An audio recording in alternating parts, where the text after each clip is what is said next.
Dalam Alkitab tercatat 2.500 ayat tentang uang, kepemilikan harta, dan juga pengelolaannya. Ini artinya Tuhan sangat memperhatikan keuangan dan bagaimana sikap kita terhadapnya.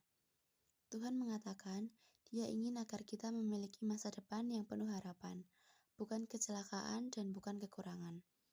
Masalah finansial adalah sesuatu yang penting dipandang oleh Tuhan. Tidak pernah Tuhan membandingkan dirinya selain dengan uang. Karena uang inilah yang sering kita pikirkan, usahakan, dan khawatirkan. Setiap hari manusia bergumul dengan masalah keuangan. Karenanya, tidak ada lagi hal yang lebih utama yang kita dapat jadikan dasar pengelolaan keuangan selain firman Tuhan.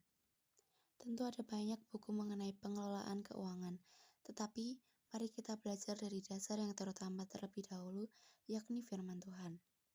Ada prinsip-prinsip hidup sehat yang Tuhan buat supaya kita bisa hidup sehat. Dan sama halnya dengan prinsip tersebut, ada prinsip pengelolaan keuangan yang Tuhan ingin kita lakukan agar bisa mengalami kemenangan dalam keuangan. Prinsip pertama adalah Tuhan adalah sumber keuangan kita. Sumber keuangan kita bukan pekerjaan atau kita, bukan simpanan kita. Kita harus memiliki sumber yang tidak tergoncangkan, yaitu Tuhan itu sendiri.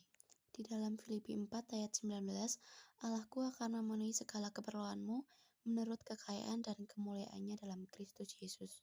Dan di dalam Ulangan 8 ayat 18, Dialah yang memberikan kepadamu kekuatan untuk memperoleh kekayaan. Prinsip kedua adalah menghormati Tuhan sebagai yang pertama dalam keuangan kita. Tuhan harus menjadi yang pertama dalam keuangan kita, dalam pemberian kita, alokasi keuangan kita. Di dalam Amsal 3 ayat 9-10, muliakanlah Tuhan dengan hartamu dan dengan hasil pertama dari segala penghasilanmu, maka lumbung-lumbungmu akan diisi penuh sampai melimpah-limpah, dan bejana pemerahanmu akan meluap dengan air. Prinsip ketiga adalah menyimpan dan berinvestasi dengan setia. Tuhan memerintahkan kita untuk menyimpan uang atau harta kita. Akan ada hari-hari buruk yang tidak sesuai rencana kita. Akan ada masa depan bagi kita yang perlu kita siapkan. Di dalam Amsal 21 ayat 20, harta yang indah dan minyak adalah di kediaman orang bijak, tapi orang yang bebal memboroskannya. Amsal 13 ayat 11, harta yang cepat diperoleh akan berkurang, tetapi siapa mengumpulkan sedikit demi sedikit menjadi kaya.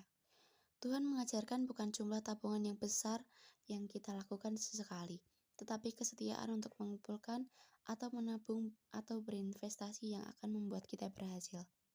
Prinsip keempat adalah membuat rencana keuangan dengan baik. Merencanakan budget keuangan dan menghidupinya dengan mencatat dengan baik. Kita harus tahu berapa dan apa yang kita punya, berapa yang kita hasilkan, berapa hutang kita, dan kemana saja akan kita keluarkan uang kita. Amsal 21 ayat 5, rancangan orang rajin semata-mata mendatangkan kelimpahan, tetapi setiap orang yang tergesa-gesa hanya akan mengalami kekurangan. Prinsip kelima adalah hindari berhutang. Dalam Alkitab memang tidak tertulis bahwa berhutang itu berdosa, tapi di Alkitab Tuhan mengatakan bahwa berhutang adalah hal yang tidak baik dan bodoh. Amsal 22 ayat 7, orang kaya menguasai orang miskin, yang berhutang menjadi budak dari yang menghutangi. Prinsip keenam adalah memberi dengan murah hati dan penuh sukacita. Memberi dengan sukacita bukan hanya uang kita, tetapi juga ketika membantu orang dengan apa yang kita bisa lakukan. Dengan doa, dengan tenaga, keahlian, kita lakukan semua itu dengan murah hati dan sukacita. Amsal 11 ayat 24-25. Ada yang menyebar harta, tetapi bertambah kaya. Ada yang menghemat secara luar biasa, namun selalu berkekurangan. Siapa banyak memberi berkat, diberi kelimpahan. Siapa memberi minum, ia sendiri akan diberi minum. Prinsip ketujuh adalah menikmati dan mensyukuri apa yang kita miliki hari ini, bukan apa yang akan kita miliki. Ada banyak orang yang membeli barang melebihi kemampuannya yang sebenarnya. Ada banyak orang yang membeli barang melebihi kemampuannya yang sebenarnya.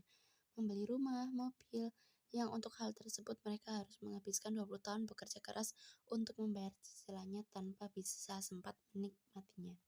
Pengkhotbah 5 ayat 18, setiap orang yang dikaruniai Allah kekayaan dan harta benda dan kuasa untuk menikmatinya, untuk menerima kebahagiaannya, dan untuk bersukacita dalam jerih payahnya juga itu pun karunia Allah.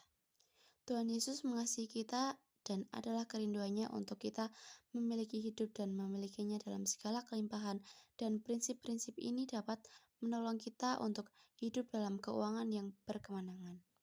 Terima kasih.